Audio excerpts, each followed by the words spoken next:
A Asociación Cultural O Castro organizou en Baión, no concello de Vilanova, unha xornada centrada nas persoas con discapacidade funcional. Trátase dunha primeira xuntanza na que se deron cita a distintos colectivos chegados dende diferentes puntos.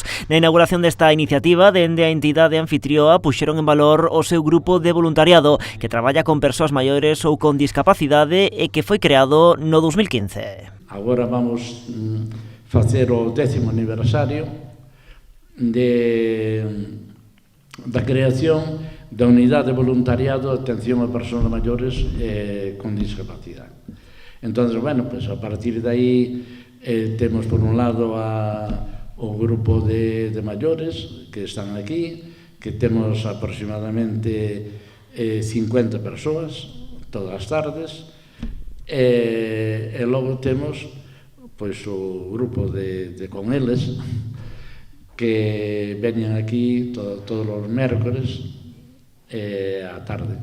Con eles, precisamente, foi unha das entidades que participou hoxe nesta xuntanza xunto con Amigos, Ámbar, Bata ou Amenceras Paz, entre outras. Un encontro que, máis alá da parte lúdica, serviu para poñer en común os proxectos e liñas de traballo que se están a desenvolver en asociacións centradas nas persoas con diversidade funcional. O noso desexo hoxe é aprender dos que sabedes, aproveitar as sinerxias de todos, porque creo que navegamos nun mar donde os barcos moitas veces tropezan na mesma ola e no mesmo acantilado, e ao mellor algún foi capaz de esquivala, e queremos que nos conten como esquivar as olas e comentalo entre todos vós. Ao encontro asistiu a directora xeral de Persoas con Discapacidade da Xunta. Begoña Beijón apuntou que eventos como este serven para reflexionar sobre o feito e os retos que aínda quedan por diante. Creo que non debemos caer en ningún caso na autocomplacencia nin conformarnos, porque aínda nos queda moitísimo por facer.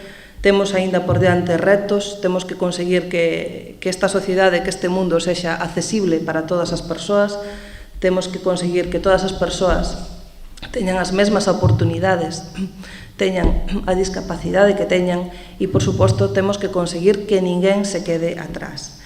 E por eso, para a Xunta é fundamental traballar da man das entidades sociais. A xornada incluíu tamén unha mostra, obradoiros, teatro e un xantar de confraternidade.